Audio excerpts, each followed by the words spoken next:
네, 특별한 이슈점검 특이점으로 바로 오늘 시면 상한가 문 열어보도록 하겠습니다. 함께할 매니저부터 소개해드리죠. 엠비엔골드 백인엽, 조범수, 김병진 매니저와 함께하겠습니다. 어서 오세요. 안녕하십니까. 안녕하십니까. 자, 앞서 이제 오프닝에서 민수 아나운서가 이야기했듯 저도 토요일에 미국 시장 마감한 거 보고 야, 월요일에 큰일 났네. 월요일에 진짜 오지 않았으면 좋겠다. 월요일에 어떻게 좀 대응을 해야 될까? 이런 생각을 진짜 많이 했는데 이게 웬걸 오늘 시장 좀 계절을 열어봤을 때 아침에 좀 깜짝 놀랐습니다. 왜 시장이 강할까라는 생각을 했는데 여러 가지 좀 모멘텀이 바뀌어가고 있는 수준인가? 좀 이렇게 좀 생각이 들었습니다. 오늘 백인엽 매니저님은 좀 시장을 어떻게 바라보셨는지 궁금하기도 하고 오늘 시장이 상승한 이유는 뭐라고 보십니까?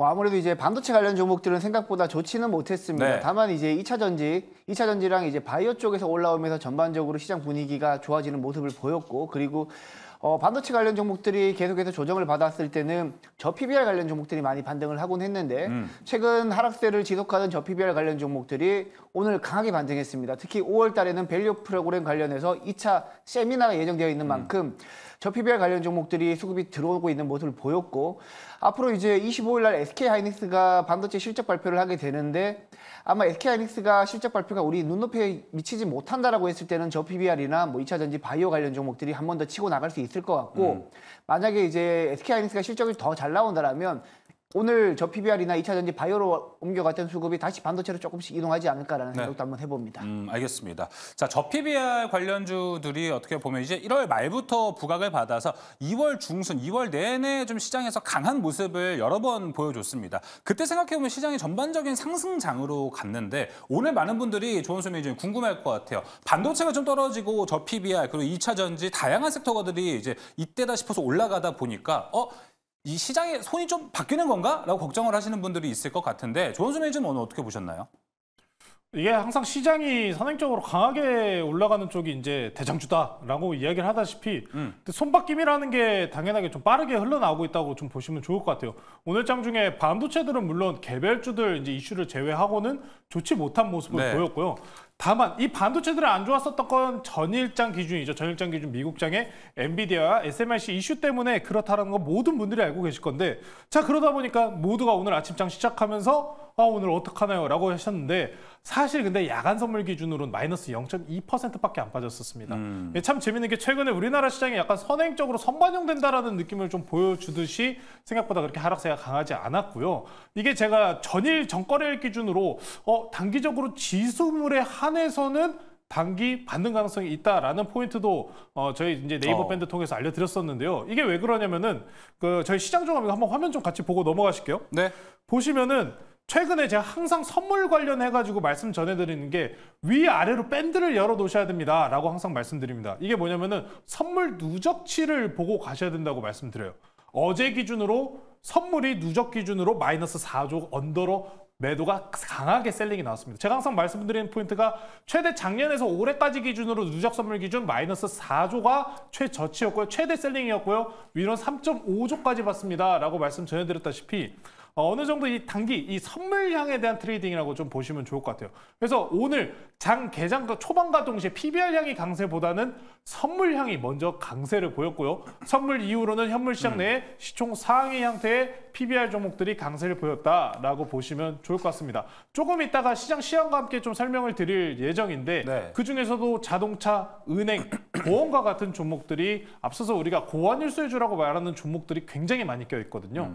이 포인트 잘 지금 주목을 해보시면은 이번 지수 반등 시도하는 구간에서 어떻게 대응하셔야 되는지 꼼꼼하게 파악하실 수 있으시니까요. 잠시 후에 말씀 마저 드리도록 하겠습니다. 네, 오늘 시장 보면은 참 내가 앞으로 대응하기 더 어려운 시장이 펼쳐지는 것 아닌가라는 생각을 하시는 분들이 많을 것 같습니다. 특히나 레포트에 지금 반도체주가 많다면 이렇게 좀 계좌를 꾸리신 분들은 더 그런 생각을 할 것 같은데 김병진 매니저님 간략하게 반도체 전략 오늘 시장에서 반도체 가시신 분들은 내일이라도 내가 2차 전지라도 좀 갈아타야 되나 생각하시는 분들 많을 것 같거든요. 김병진 매니저는 어떻게 생각하세요?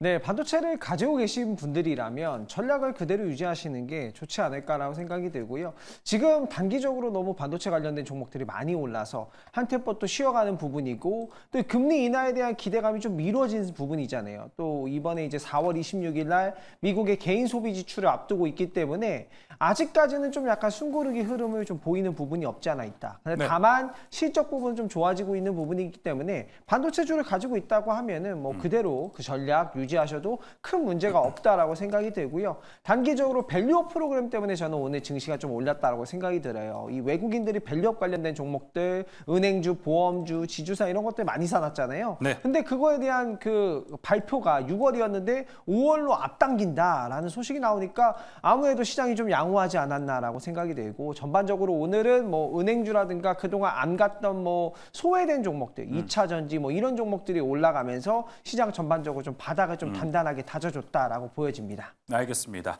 자, 오늘 시장에 대한 이야기 간략하게 월스트리트 매니저들과 이야기를 나눠봤습니다. 자, 그럼 이제 본격적으로 오늘 특이점 주제 하나씩 잡아볼 텐데요. 첫 번째 주제는 조범수 매니저가 갖고 온 주제입니다. 아까 이제 이완 아나운서가 소개를 했을 때 혼란하다 혼란해. 지금 시장 서바이벌 백과사전에 대한 이야기입니다. 말 그대로 오늘 시장 보면 정말 혼란합니다. 반도체 대다수의 종목들이 하락을 했고요. 그동안 좀 조용했던 저 PBR이 올라가는 모습, 그 안에서 자동차의 약진, 그리고 자동차가 올라가다 보니 거의 호재가 있던 2차 전지도 올랐고요. 반면에 또 제약 바이오도 어느 정도 좀 올라간 모습이 보입니다. 이런 시장에서 우리는 계속해서 좀 보수적인 관점을 가져가야 되는 건지, 아니면은 다시 한번 또 올라가는 섹터, 올라가는 시세에 올라타야 되는 건지, 이에 대한 전략 본격적으로 짜보도록 하겠습니다.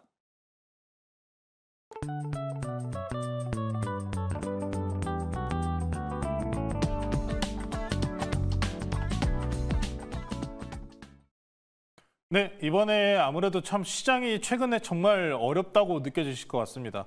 오늘 장 중에서도 많은 분들이 아마 단기 지수가 반등이 올라오다 보니까 단기성 트레이딩을 영위하러 들어가셨다가 이건 또 아니네, 이런 정말 혼란한 시장이거든요. 자, 그러면은 저는 일단 딱 결론 먼저 말씀드리겠습니다. 최대한 일단 4월 중까지는 조심을 하자, 이렇게 말씀을 먼저 전해드릴 건데, 자, 우리가 앞으로 조금 전에 SK 하이닉스의 실적 발표를 이야기했다시피 앞으로 실적이 발표되는 기업들이 상당히 많습니다. 자, 그러면은 미국 기업들이 이제 앞으로 우리가 자는 사이에 정말 많은 이슈를 만들고 있지 않습니까? 자, 그럼 이제 다음 이슈 어떤 기업들이 실적 발표를 하는지 먼저 체크를 해보면서 넘어가 보도록 하겠습니다. 이제 오늘 저녁이죠. 이제 이게 참 정말 특이한 게 정말 중요한 종목들이 상당히 많이 나와 있어요. 자, 이제 화면 이제 올라갈 건데요. 이제 오늘 또 장 끝나고 테슬라가 있고요. 이게 정말 이게 왜 하필 꼭 장 끝나고 나오는지 모르겠어요. 솔직히 그냥 미국 장 시간 중에 나오면 안 될까요? 국내 장에서 변동성이 강화될 확률이 매우 높다는 겁니다. 당장에 오늘 장 마무리하고 미국 장이 이제 우리 내일 시간으로 내일이죠. 내일 중에는 테슬라, 그리고 또 건너가서는 메타랑 IBM, 또 건너가면은 마이크론, 일텔, 알파벳, 그리고 최근에 데이터 센터에 영향을 크게 줬었던 웨스턴 디지털까지 발표가 있기 때문에 이 하나하나의 발표에 발맞춰서 변동성을 강화할 가능성은 상당히 높아 보입니다. 이미 지금 이 기업 실적향으로 지금 어찌 보시면은 앞에서 엔비디아와 SMIC 이슈가 있었잖아요. 근데 이게 정말 재밌는 점이 해석하기 나름이라는 겁니다. TSMC 실적만 보셔도 딱 어떤 부분이 중요하냐면은 TSMC가 총 2가지 방향성을 보여줬습니다. 최첨단 수율 관련해서 3나노는 상당히 지금 아직도 좋다. IT 관련해서 수율 첨단 공정은 상당히 좋은 실적을 보여줬습니다. 하지만 어닝콜에서 두 번째로 한 발언이 문제가 됐었죠. 반도체 레거시장 내에서 생산 퍼센트를 전년 대비해서 10% 낮추겠다. 우리가 기대했던 것만큼 속도가 빠르지는 않다라는 이야기를 하다 보니, 제가 방금 2가지를 말씀드렸는데 2가지 다 보시면은 하나는 긍정적인 거고 하나는 부정적인 거잖아요. 그럼 이걸 뭐냐면은 시장이 그냥 지금 던지겠다 이겁니다. 네. 조정을 만들 타이밍이 왔다. 그 구간이기 때문에 부정적인 쪽에 접근을 한다는 거예요. SMC가 슈퍼마이크로 같은 경우에도 과거에 실적을 계속해서 먼저 공개를 했습니다. 우리 이만큼 좋습니다. 엔비디아 덕분에 이만큼 좋아요.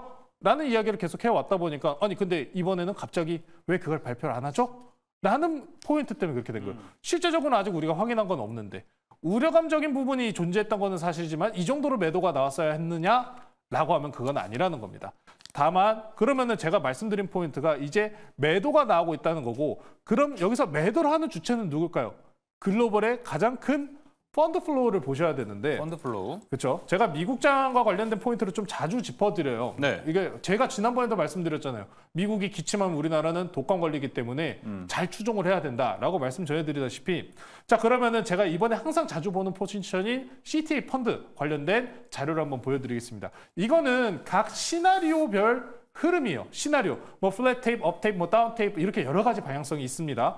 이제 한 달 내의 변동성 밑에 플랫 테이프과 업 테이프, 다운 테이프를 보시면 되는데, 자, 얘네들은 그럼 뭐냐면은 S&P 500 기준입니다. S&P 500 기준으로 이 CTA 포지션이 이야기하는 포지션이 끊어지는 자리가 있어요. 여기를 이탈하면은 이만큼의 CTA 포지션 펀드 흐름에 매도세가 나온다라는 건데, 며칠 전에 엔비디아 향 직접 발표 전에 이 포지션이 이미 깨졌었어요. 깨지면서 지금 다운 테이프라는 포지션으로 흘러가는 건데, 이게 얼마냐?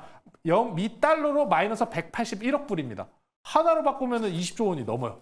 우리나라 증시 1월에서 2월에서 1, 2, 3월에 들어온 외국인 증시 자금보다 훨씬 큰 자금이 매도가 나온다는 겁니다. 자, 그래서 이런 큰 자금에 대한 흐름 매도가 나왔기 때문에 엔비디아 같이 이미 고가 차익 실현이 아직 안 나온 종목군들 위주로 강하게 조정이 나왔다는 겁니다. 자, 그렇다 보니 이 지금 181억 불이 다 매도가 나왔나요? 라고 물어보신다면은 아직은 조금 더 남았습니다. 시장 내 매도세가 아직은 조금 더 나올 가능성이 있는 상황이기 때문에 당장에 최근에 또 낙폭을 키운 종목들 같은 경우에는 조금은 더 일단 4월 말 정도까지는 더 추가적인 주의가 필요한 상황이고요. 네. 자, 국내장 자금 흐름을 한번 체크를 해보면은 최근에 이제 코스피 4주간 수급 동향을 한번 확인해 보겠습니다. 자, 보시는 거 첫 번째로 검은색부터 주간이에요. 3주 전, 2주 전, 1주 전이요. 제일 중요한 포인트가 뭐냐면은 이 3주 전까지 했었을 때 외국인들 연속적으로 매수세 들어온 거 보세요. 정말 많이 들어왔어요. 3개월 동안 15조 원 가까이 들어왔습니다. PBR 향으로도 들어왔었고요. 그리고 반도체로도 들어왔었고요. 정말 강하게 들어왔단 말이에요. 근데 지금 외국인들 얼마나 팔았습니까? 얼마 안 나갔어요. 보시면은 지금 4월 15일부터 4월 19일까지 이 마지막 밑으로 내려와 있는 마이너스 표시입니다. 네. 외국인들이 이탈이 그렇게 많이 나오지 않았다는 거예요. 근데 증시는 강하게 밀렸죠. 앞에서 미증시 따라서 밀리는 폭이 커진 만큼 그러면 어떤 걸로 밀었느냐? 제가 장 초반에 설명드린 선물향으로 매도가 좀 강하게 나왔다고 보시면 좋을 것 같습니다. 물론 이것도 두 가지 긍정적인 뷰와 부정적인 뷰로 해석은 할 수 있을 것 같습니다. 네. 어떤 부정적인 점으로 해석을 하자면은 아직도 외국인들은 만약에 자금 엑시트가 일어난다면은 매도세가 더 나올 수 있다는 점, 긍정적으로 해석을 한다면은 지금 시장세가 그래도 외국인들 매도세가 약하구나 정도로 좀 표현을 해볼 수 있을 것 같은데요. 향후에 결론적으로 미국장의 반등의 시도를 성공을 해야지만 우리나라 장의 외국인들의 매수세도 수급이 같이 올라온다는 점을 좀 주요하게 보셔야 할 것 같고요. 오늘 중에서 그래서 수급 동향이 가장 중요했었던 게 외국인들이 오늘 뭘 샀냐? PBR 향내 시가총액 상위 종목을 그쵸. 많이 매수했다는 겁니다.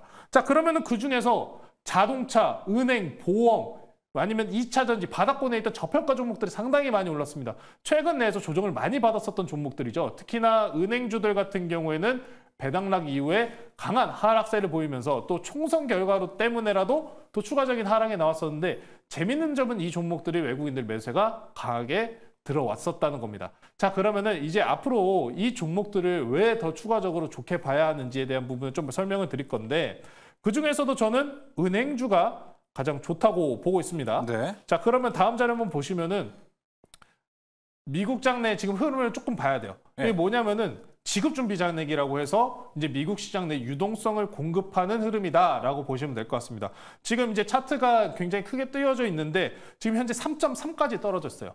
과거의 유동성을 강하게 공급하던 흐름이 지금 약세에 들어갔다는 겁니다. 그러면 지금 상황에서 과거의 주도성을 펼치던 반도체와 같은 종목들의 반등이 일어날 가능성이 낮다는 거죠. 아직은 그러면 유동성의 공급이 지금 제한적인 상황 속에서 이제 바이든 정부에서 또 무슨 이야기가 나오냐면은 우리 여러분들께서 많이 들으셨죠.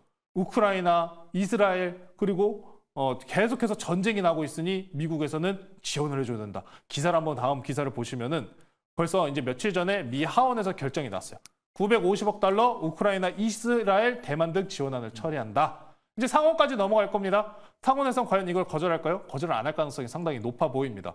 자, 그럼 여기서 문제가 뭐냐면은 우리가 지금 시장을 괴롭히고 있는 게 유동성 축소와 달러 그리고 채권의 강세지 않습니까? 자, 그럼 950억 달러는 어디서 날까요? 미국 정부는 과연 이 950억 달러를 어디서 만들어 오겠습니까? 또 채권을 팔 거예요. 결론적으로 또 채권을 매도를 하면서 채권이 지금 다시 한 번 더 올라갈 가능성이 상당히 높아졌고 달러도 그럼 같이 강세로 넘어갈 가능성이 높다는 거죠. 이런 재무 건전성적인 평가 때문에 IMF도 다음 기사를 보시면은 이렇게 평가가 나왔어요.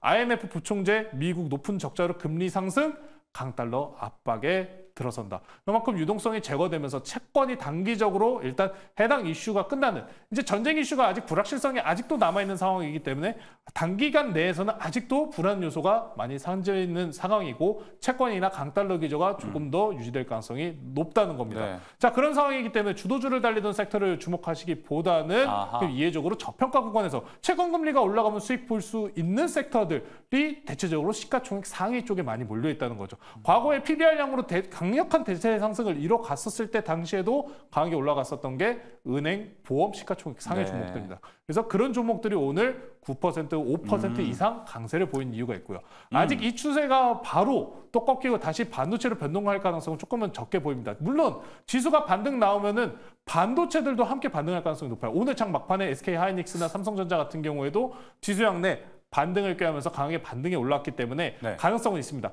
다만 이제부터는 좀 상관관계로 보셔야 될 것 같아요. 삼성전자와 SK하이닉스가 반등이 올라온다면은 PBR량의 시가총액 상위 종목들은 일부 눌릴 가능성이 있고요. 그럼 PBR량 종목들이 강하게 올라온다면은 일부 강세 반도체들은 살짝 쉬어갈 가능성이 있겠죠. 반대 수급적인 여부로 보시면서 네. 아직은 좀 불안정한 요인이 좀 많은 상황이기 때문에 저는 안정적인 모습을 취하시기 위해서는 이런 시가총액 상위 쪽으로 단기 자금을 좀 이동해 보시자, 그렇게 설명드리면서 마무리하겠습니다. 마지막에 말씀해 주셨던 그 시가총액 상위 종목들은 은행, 보험 섹터 내 시가총액 상위주들 말씀하신 거 맞죠? 조문수 매니저님? 근데 꼭 시가총액 상위 종목이 아니어도 상관은 없습니다. 삼성전자, SK하이닉스 포함 시가총액 상위주들 말씀하신 거예요? 삼성전자, SK하이닉스 제외입니다. 제외. 이게 왜 그러냐면은 삼성전자랑 SK하이닉스 매수하셔도 상관이 없어요.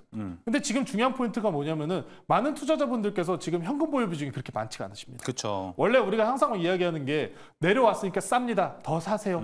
이게 중요 포인트인데 아직 많은 분들이 고가권 내에 아직 현금 자금 흐름이 많이 물려 있어요. 이게 네. 어느 부분에서 확인할 수가 있냐면은 신용잔고를 확인해 보시면 압니다. 신용잔고가 과거의 고가권 대비해서 아직 많이 안 내려왔어요. 그만큼 그러면 개인들은 아직도 매수를 하고 있다는 포인트가 되기 때문에 아직은 삼성전자, SK하이닉스 눌릴 때마다 모아가는 전략 상당히 네. 저도 좋다고 생각합니다. SK하이닉스 17만 원 왔어요. 사고요. 그러면은 10,000원 더 빠진다. 16만 원 옵니다. 그럼 또 사세요. 원래 그렇게 하고 체크하고 넘어가면은 수익률이 크게 갑니다. 근데 지금 단기적인 구간에서는 그러면 지금 현재 상황은 상위에 있는 반도체들은 매직 구간이라고 하는 거고, 단기 트레이딩을 쫓아가자면은 은행주는 시가총액 상위 종목들이 조금 더 빠르다는 거겠죠. 제가 과거부터 지금 현재 포트 내에 보유하고 있는 종목이 제주은행이지 않습니까? 제주은행도 오늘 중에 단기성 트레이딩이 굉장히 강하게 위아래로 그쵸. 반복을 해요. 자, 근데 대신에 아쉬운 점은 이야기했던 것처럼 시가총액 상위에 없어요, 그 종목이. 그렇다 보니까 변동성이 강한 거고, 안정적으로 이제 자금을 조금 더 홀딩을 하기 위해서는 시가총액 상위 종목으로 들어가시는 게 좋다라고 설명을 드린 이유가 그렇습니다. 알겠습니다. 조문수 매니저 이야기를 들어보면 오늘 저 PBR, 특히 안에서 은행 관련주들이 좀 좋은 모습을 보여줬는데 그에 대한 리뷰가 방금 설명이 좀 될 것 같습니다. 미국에서의 지급 준비금 잔액이 좀 떨어지고 있기 때문에 여기에 따른 유동성이 좀 떨어진다. 그리고 금리는 계속 유지할 가능성이 크기 때문에 여기에 대한 은행, 그리고 은행을 포함한 금융 섹터들을 좀 눈여겨보자라는 걸 정리해 볼 수 있을 것 같은데, 조은수 매니저님 아까 그 준비한 자료에서 수급 한 달 동안 정리된 거 있잖아요. 그 화면을 좀 다시 보고 질문을 좀 해보고 싶습니다. 두 번째 자료였나요? 아무래도 한 달 동안 지금 외국인은 강하게 샀다가 지금 다시 매도세로 돌아섰고, 그 기간에 옆에서 어떻게 보면 외국인만 주요하게 봤는데 기관을 보니까요. 기관은 오히려 이제 매도세가 좀 줄어들고 오늘 기관이 많이 샀단 말이죠. 그럼 최근에 한 달 시장을 보면은 기관이 좀 이기고 있는 그림이라고 봐야 되는 거 아닌가요? 기간이 이게 원래 수급향이라는 게 너무 단순하게만 이거죠. 접근하면은 외국인들이 사면은 기관은 팔고, 기관이 사면은 외국인은 팔고. 그쵸. 정말 단순하게 생각하면 그렇거든요. 자, 근데 기관의 매수세가 이제 강하다는 거는 어찌 보면 원래 정책향 내 종목들이 상당히 좀 강하고 저평가 쪽으로 기관들이 많이 들어요. 근데 제일 중요한 게 최근에 이 연기금 같은 경우에도 국내 주식 비중 많이 줄었습니다. 또 그렇다 보니까 기관 내 비중보다는 외국인들 비중이 상당히 좀 중요하다고 평가를 받을 수밖에 없어요. 네. 외국인들이 지금 보시면 3주간 매수한 거 대비해가지고 단기 4월 중순부터 지금 매도했던 물량 때문에 시장 하락 낙폭이 상승폭보다 어떻습니까? 더 크게 나왔잖아요.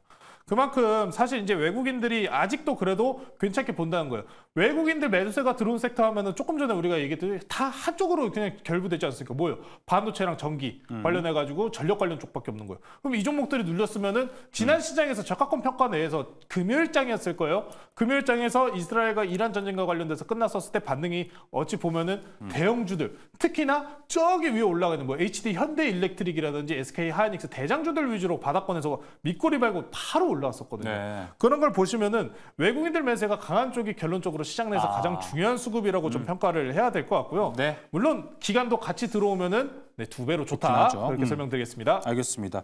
자, 근데 오늘 그 외국인의 수급을 보면은 삼성전자와 SK하이닉스 그리고 한미반도체를 제일 많이 팔았거든요. 그래서 이 수급의 흐름은요. 잠시 후 두 번째 김병진 매니저가 준비한 주제에서 더 디테일한 이야기 나눠보도록 하겠고, 자, 먼저 계속해서 조범수 매니저의 주제 안에서 백인현 매니저님 아까 실적 발표 시즌에 대한 캘린더를 조범수 매니저가 준비를 좀 해줬습니다. 이 보면서 제가 생각이 든 게 우리가 이제 한두 달 전쯤에 엔비디아 실적 발표할 때쯤에는 세론이 결과적으로 나오긴 했지만 그때 시장의 그 느낌이라고 해야 될까요?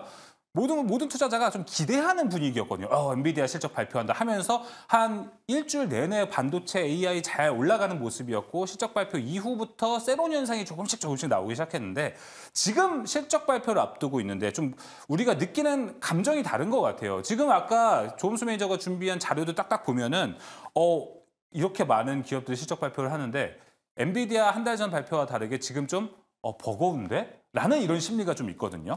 그럼 우리가 역발상으로 지금을 기회로 삼아도 되지 않을까라는 생각이 들어요.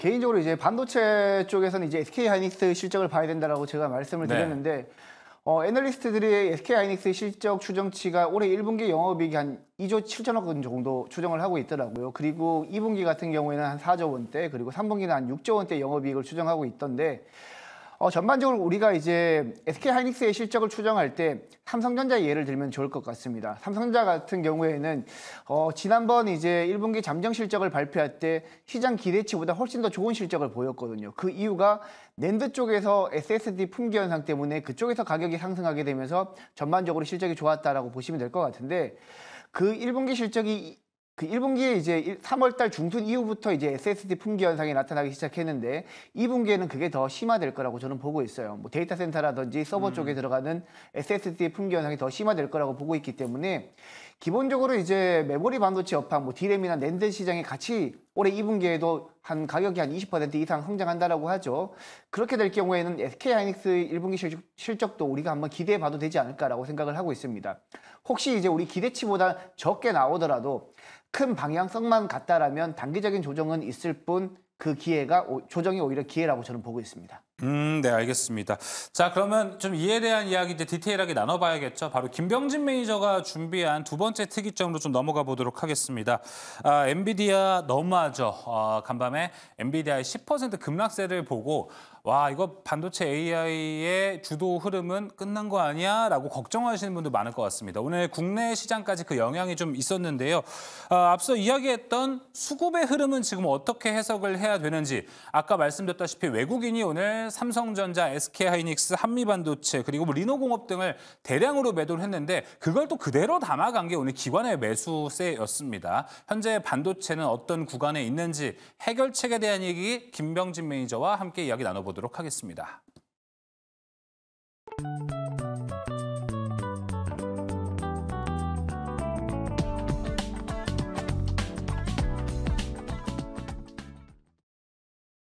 네, 반도체 관련돼서 걱정 많으신 분들 많이 계실 텐데요.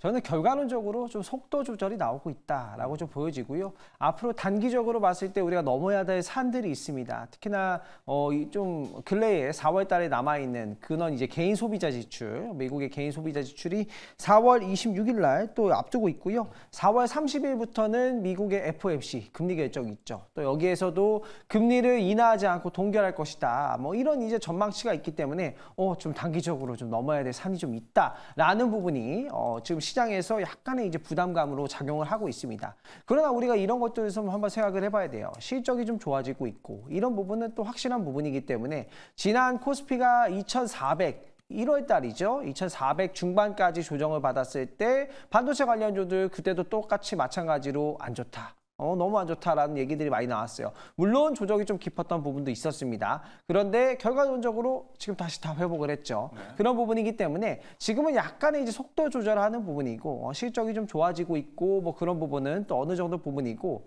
좋아지고 있는 부분은 맞는 부분이고요. 저는 지금 이제 반도체주가 실적으로 빠진다라고 생각하지 않고요. 전반적으로 이제 매크로 관련된 상황이라든가 수급적 논리에 의해서 좀 하락을 하고 있다라고 보여집니다. 화면을 보면서 설명 한번 드려보도록 하겠습니다. 우선 반도체를 좀 가지고 있는 시청자님들 같은 경우에는 그 전략 그대로 가지고 계셔도 되지 않을까 생각을 하고 있습니다. 실적 전망치는 좋아지고 있고 이거에 대해서는 다들 아시고 계시다시피 알고 계시는 부분이실 거라고 생각이 들어요. 근데 중요한 거는 무엇이다? 바로 수급적 논리라고 좀 보여집니다. 수급적 논리를 한번 보면요. 여기 왼쪽을 한번 봐보세요. 이 노란색이 외국인 수급입니다. 그리고 약간 이제 회색깔이 기관 수급입니다. 네. 그리고 짙은 남색이 개인의 수급이에요. 그동안에 이제 개인분들이 많이 반도체를 매수를 했고 수익도 많이 냈기 때문에 약간은 매도를 하고 있는 과정 속에서 반도체가 좀 눌려주고 있고 지금 시장을 보면은요. 주인공이 누구냐? 외국인이에요. 기관은 계속해서 장기적으로 팔고 있잖아요. 기관은 반도체주가 좀 빠지길 바라는 거예요. 반도체가 조금이라도 빠져라. 그래서 조금이라도 저렴하게 사야지. 이렇게 좀 기다리고 있는 거고 외국인들은 개인이랑 기관이 둘 다 파네? 좀 기다릴까? 이런 상황이고 개인분들은 수익이 많이 났으니까 좀 덜어내야겠다. 이런 모습을 보이면서 반도체가 조금 쉬어가고 있다. 그런데 우리 그 투자자 여러분들이 좀 생각해 보셔야 될 거는 요겁니다. 바로 반도체의 투자에 대한 부분들, 모멘텀이라는 부분들.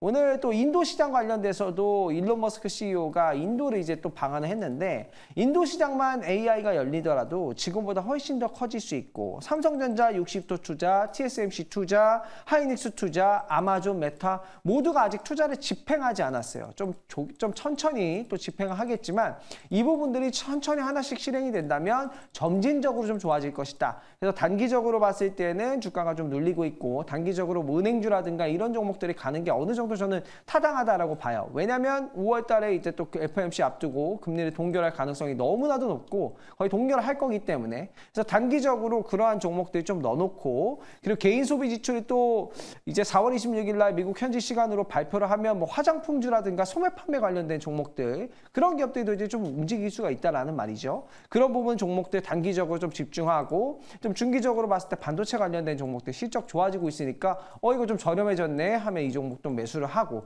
이런 전략이 지금 좋지 않을까 생각이 되고요. 그리고 이제 우리가 이제 좀 집중해야 될 부분은 실적 발표예요. 실적 발표 관련돼서 화면을 보시면서 제가 설명을 드려보면요. 굵직굵직한 기업들의 실적이 많이 발표합니다. 이번 주 같은 경우에는요. 다양한 기업들이 실적 발표를 하는데 이제 5월까지 해서 계속해서 발표를 합니다. 삼성전자, 하이닉스 같은 경우에도 삼성전자는 30일 그리고 하이닉스는 이번 주에 또 발표를 하고요.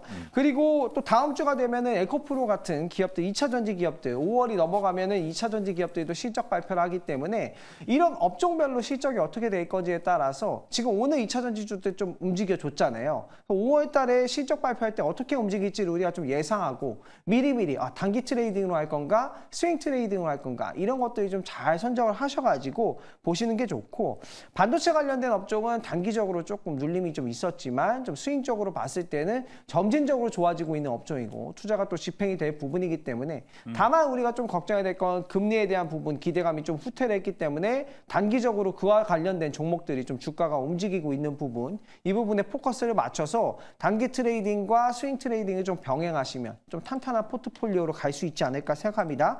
그래서 여러분들이 보셔야 될 건 반도체주 가지고 계신 분들 그대로 그 전략 유지하시는 것도 좋습니다. 그리고 단기적으로 봤을 때 이제 금리 환경이라든가 이런 게 변화하는 거에 따라서 단기적으로 소매 판매 지수의 뭐 발표를 앞두고 뭐 화장품 관련주를 공략한다라든가 뭐 아니면 여행 관련주를 공략한다라든가 아니면 뭐 금리 인하 기대감이 좀 밀어났으니까 은행 관련주 이런 것들 낙폭한 것들 또 밸류업 프로그램이 5월 달로 앞당겨졌기 때문에 그와 관련된 단기 종목들 매매한다든가 이걸 병행 병행해서 하시면 좀 탄탄하게 매매를 하실 수 있지 않을까 생각하고요. 이렇게 해서 반도체 종목들을 좀 그대로 좀 지켜보시면서 보시면 되겠습니다. 알겠습니다. 말 그대로 좀 속도 조절을 하고 있기 때문에 반도체 섹터 내에 큰 위기는 오지 않을 것 같고 우리가 갖고 있던 포지션을 그대로 가져가는 게 일단은 김병진 매니저의 주요 골자로 해석을 해보면 될 것 같습니다.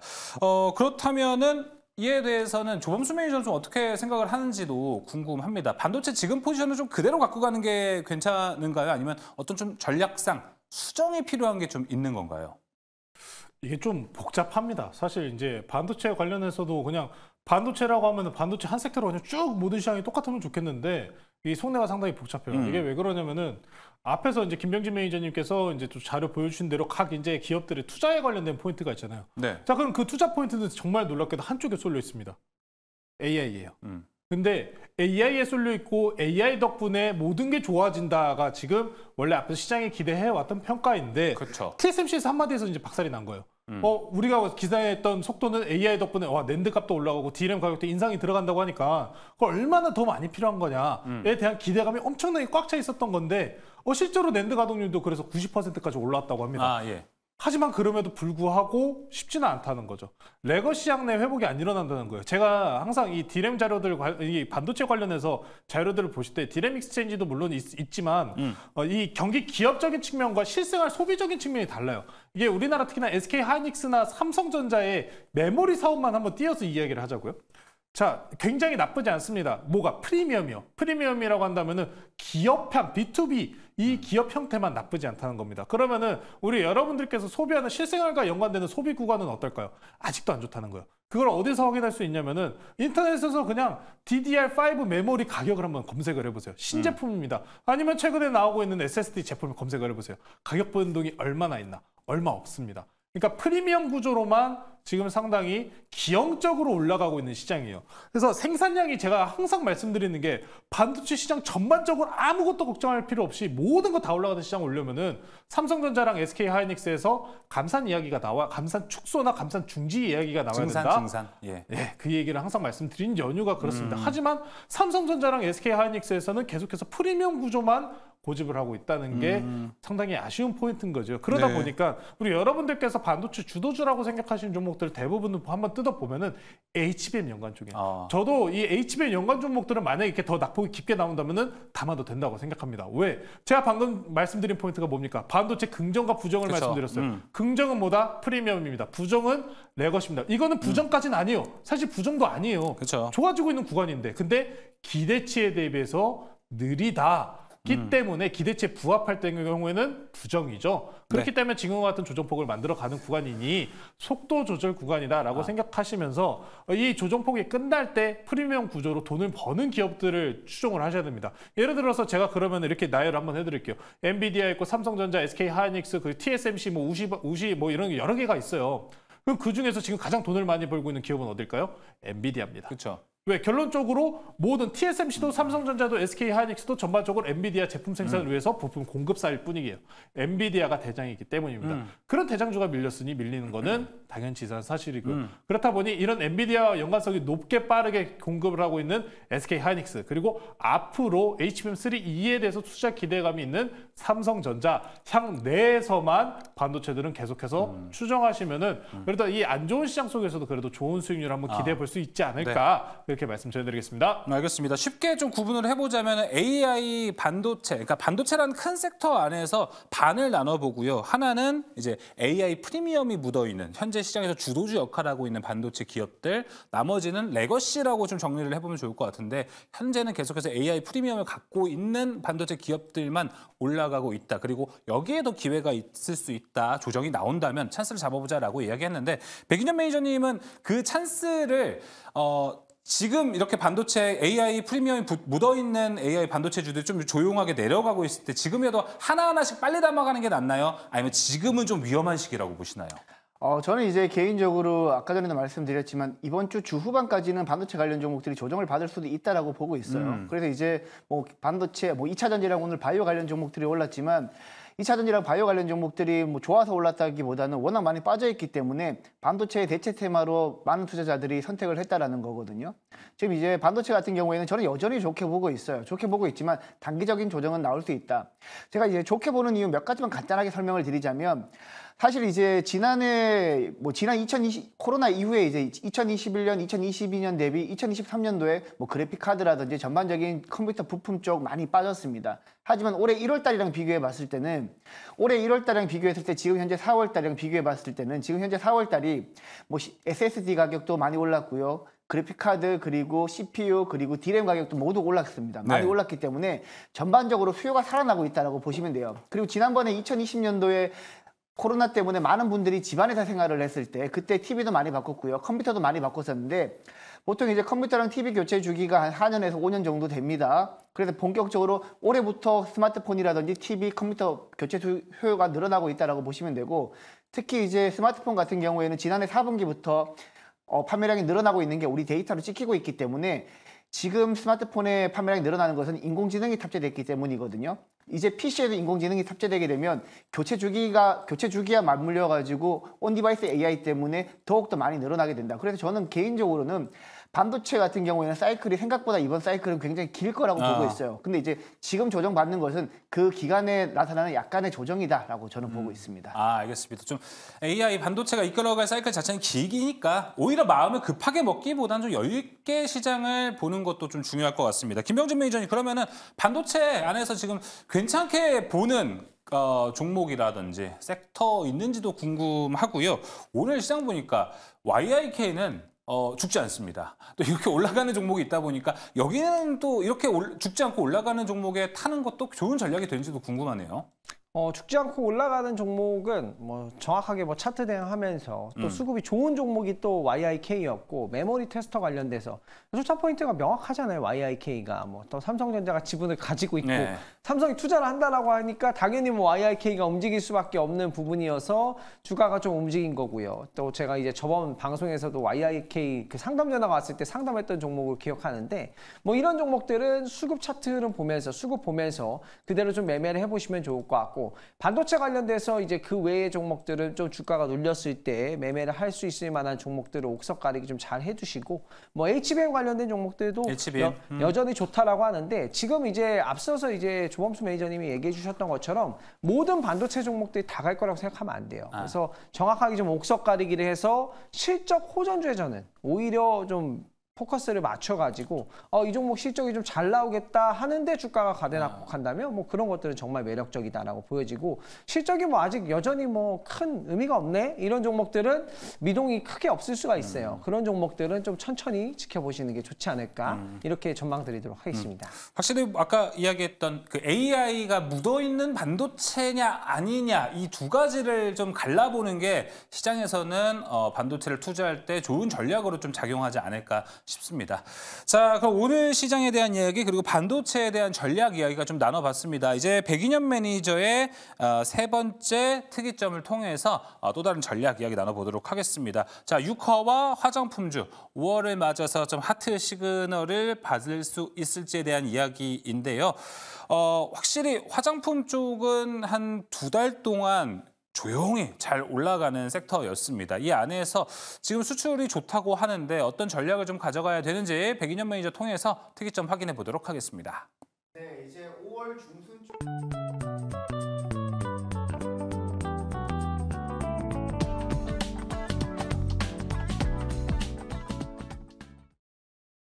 네, 이제 5월 중순쯤 되면 이제 1분기 실적 발표가 예정되어 있습니다. 그 상황에서 이제 우리가 주목해야 될 것은 이제 실적 성장주 위주로 보셔야 되는데요. 앞서 이제 반도체 관련 종목 우리가 얘기 많이 나눴었는데 반도체 관련 종목들은 이제 HBM 관련 종목이라든지 인공지능 관련 밸류체인 같은 경우에는 이미 많이 오른 상태입니다. 많이 오른 상태에서 조정을 받고 있는 상태인데 일단 우리 투자자들 입장에서는 이제 반도체가 조정을 받는다라면 반도체를 대체할 만한 가장 적합한 테마를 찾아야 되는데 실적 성장주 위주로 여러분들이 접근을 하셨으면 좋겠다는 생각에 제가 화장품 테마 가지고 왔고요. 물론 이제 조선 같은 경우에도 좋고 화장품 같은 경우도 좋지만 최근에 이제 중국 쪽 관광객들이 많이 우리 국내에 많이 유입되면서 전반적으로 화장품 쪽에서 새로운 기류가 변하고 있다라고 생각이 되기 때문에 제가 가지고 왔습니다. 일단 이제 PPT 한번 보시게 되면 1분기 화장품 수출이 역대 최대를 기록했다라고 나오고 있는데요. 지난해 같은 경우에도 우리 국내 화장품 업체들이 엄청나게 화장품을 많이 수출하면서 글로벌 시장에서 점유율을 빠르게 확대해 나갔습니다. 과거 같은 경우에는 이제 중국 쪽으로 우리 화장품 업체들이 많이 성장을 했다라면 최근에는 북미 쪽이랑 유럽 쪽 그리고 이제 일본 쪽에서도 이제 우리 국내 화장품이 많이 팔리고 있다라고 보시면 되는데 그런 움직임이 지난 2020년 코로나 이후부터 빠르게 나타나고 있는 상황입니다. 근데 최근에는 색조 화장품 중심으로 전반적으로 더 빠르게 나타나고 있다라고 보시면 될 것 같은데 PPT에서 보셨듯이 이제 1분기 화장품 수출이 23억 달러 기록하면서 역대 최대를 기록했는데 이런 기조가 저는 당분간 이어질 거라고 봐요. 왜냐하면 과거에는 이제 중국 쪽이 안 살아났었는데 지금 같은 경우에는 중국 같은 경우에도 경기가 살아나면서 북미, 유럽 그리고 일본에 더해서 중국까지 살아나기 때문에 1분기보다는 더 좋아진 모습을 보일 가능성이 높고 그리고 지금 PPT 보시게 되면 K뷰티 수출 지원이라고 해가지고 정부 차원에서도 무역보험 관련해서 공급 이제 지원한다든지 그리고 중소기업들 같은 경우 수출 보험을 확대해 준다든지 그리고 해외 마케팅 쪽에서도 정부가 적극적으로 지원을 해준다라는 얘기가 나오고 있기 때문에 정부 지원까지 등이 없게 되면 업황도 좋은데 정부 지원까지 등이 없게 되면 굉장히 시장은 좋아질 가능성이 매우 높다라고 보시면 됩니다. 네.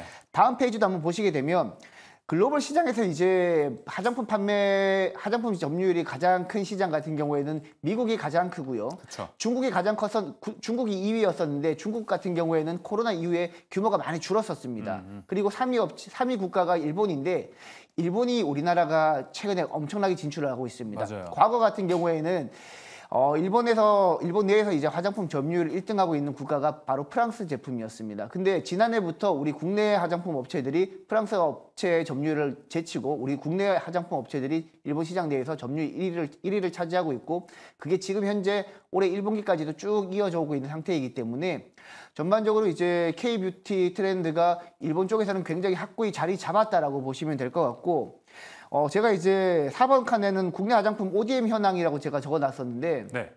이렇게 적어놓은 이유가 바로 이제 화장품 업체들 같은 경우에는 제가 항상 이제 방송에서 말씀을 드릴 때도 일반적인 특정 브랜드에 국한된 화장품 업체들은 매매하지 말라. 뭐 예를 들면 뭐 아모레퍼시픽이라든지 뭐 이런 종목도 굉장히 좋은 기업입니다. 안 나쁘다는 게 아니라 이들 종목보다 더 업사이드가 큰 종목 같은 경우에는 ODM, OEM 업체라는 거죠. 뭐 예를 들어서 코스맥스랑 이제 한국콜마 같은 경우에는 우리나라에서 코스맥스가 ODM 업체 중에서 가장 크고 그리고 한국콜마 같은 경우는 이제 그 다음으로 큰데 최근에는 이제 색조 화장품 ODM 전문 업체인 CNC 인터내셔널 같은 경우에도 주가 흐름이 굉장히 좋죠. 여러분들이 이제 다른 업체들이랑 주가 비교를 차트로 한번 해보시게 되면 뭐 CNC 인터내셔널이나 이제 코스맥스나 한국콜마 같은 기업들이 다른 화장품 업체들에 비해서 굉장히 좋은 주가 흐름을 보이고 있다라고 보시면 될 것 같아요.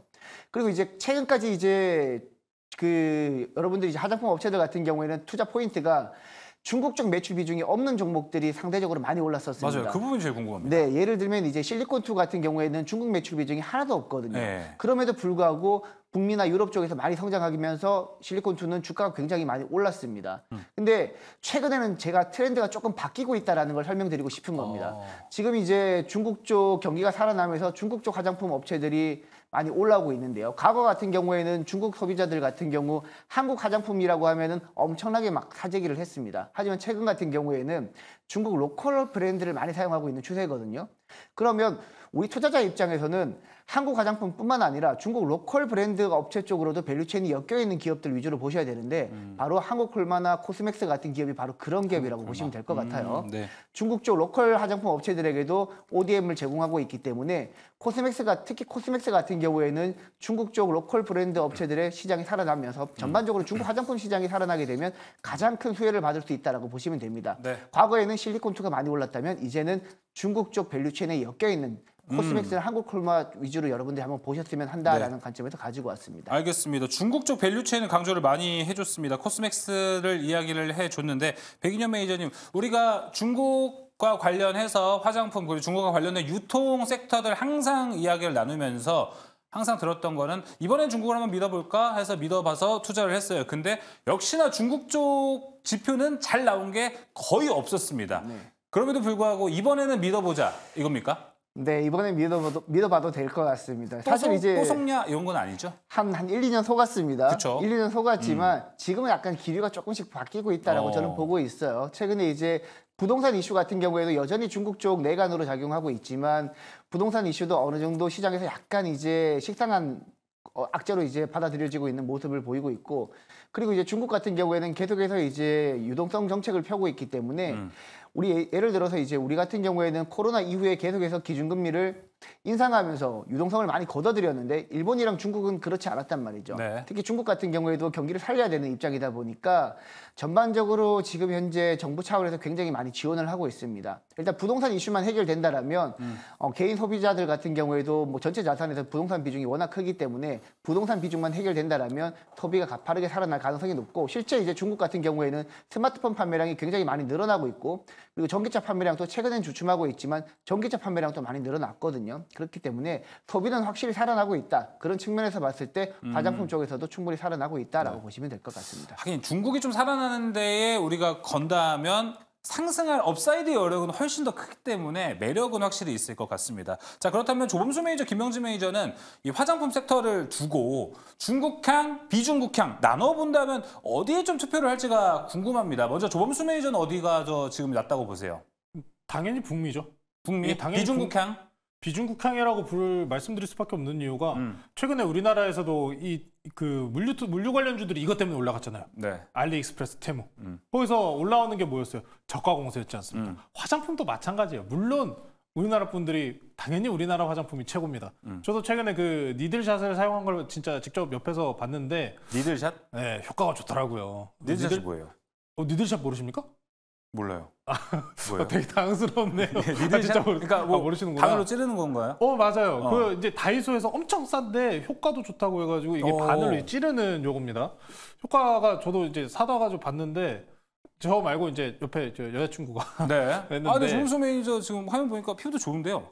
이거는 화장이에요? 메이크업이에요? 네, 니들샷 덕분이 아니고요? 저 화장품 잘 안 바릅니다. 예. 네, 어쨌든 한번 보는데 좋더라고요. 우리나라에서도 물론 이런 기술력 좋은 기업들은 상당히 많은데 이게 지금 세계 정세적인 트렌드가 중요해요. 앞에서 소비적인 측면에서 우리가 이야기했을 때 중국을 그럼 왜 추종을 안 하느냐. 자국 중심주의 소비가 상당히 많이 늘어났기 때문입니다. 이거는 물론 중국뿐만 아니라 다른 나라도 마찬가지인 상황인데 어쩔 수가 없어요. 지금 중국향 매출 관련해가지고 이미 중국 알리익스프레스나 테무와 같이 오히려 역수출을 지금 진행되고 있는 구간이기 때문에 네. 중국향 수출 비중이 높은 화장품주들은 안 좋은 모습을 보일 수밖에 없고요. 북미향 종목들 사실 북미향 내에서 수출 잘 이뤄내면서 저 얼마나 좋습니까? 이게 사실 환율이 높으면 우리나라에는 별로 좋은 상황은 아니지만 기업 내에서 외화 수출 비중으로 따지면은 기업들의 실적 성장 평가는 오히려 환차 손익까지 포함해가지고 더 레벨업할 가능성이 상당히 높다는 겁니다. 그렇기 때문에 최대한 저도 최근 시장 내에서 환율 변동성, 채권 변동성 어려운 거 엄청 많이 얘기 드리잖아요. 반도체도 뭐 아까 얘기하다 보면은 네. 뭐 되게 이해하시기 어려운 포인트도 많지 않습니까? 맞아요. 복잡하게. 네. 엄청 어렵지만 제가 중요하게 생각하는 포인트 단 하나요. 아. 북미 지역 쪽에서 그래서 수출 비중이 있느냐 없느냐 그리고 수출 비중이 얼마나 높냐. 그렇다 보니까 우리 여러분들 삼성전자, SK하이닉스 우리나라 굴지의 대기업 아닙니까? 예. 우리 대기업들도 다 미국 가고 있잖아요. 그쵸. 이미 중요한 포인트들은 거기서 다 보여주고 있지 네. 않나? 화장품도 마찬가지다. 그렇게 말씀드리겠습니다. 뭐 지금 사실 달러 올라간 거 보면 봐도 화장품 섹터에서 북미로 수출 많이 한다면 거기에 따른 이제 환차익 손이 또 발생하기 때문에 좀 이익 폭이 올라가지 않을까 이런 생각이 듭니다. 김명진 매니저님 생각은 어때요? 네, 저도 마찬가지로 북미향이 좀 북미? 좋지 않을까. 둘 중 하나를 선택하라면 예. 북미향이 좀 좋고 백인현 요즘에는 매니저는 컴퓨터만 쳐다보네요. 표정 관리 못하고. 아, 표정 관리 안 되시죠?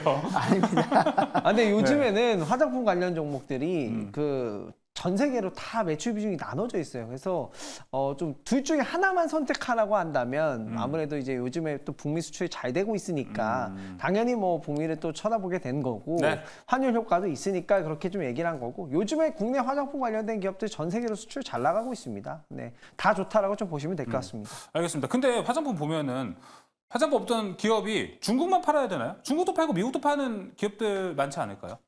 네, 대부분 종목들이 요즘에는 전 세계로 좀 수출하고 있어요. 요즘에 일본도 수출 많이 하고 있어서 그래서 좀 전 세계의 매출 비중이 좀 다변화되어 있는 기업들을 보는 게 더 좋다라고 생각합니다. 백인현 매니저님 어떻게 보세요? 뭐 중국도 지금 북미에도 수출을 하고 있는데 앞으로 중국 창 매출로 늘어날 수 있는 기업 그런 포지션 갖고 있는 기업 없습니까 지금?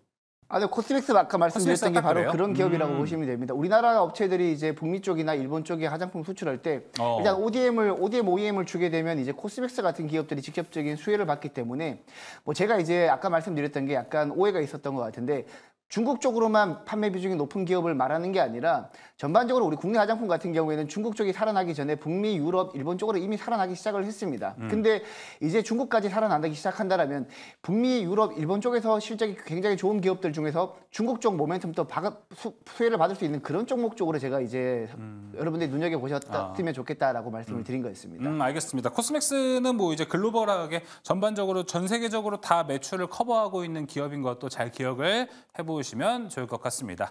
자, 오늘 특이점 3가지 여기서 이제 마무리를 해보도록 하겠고요. 이제 수익률 대결이 펼쳐지는 특별한 포트 대결로 가보도록 하겠습니다.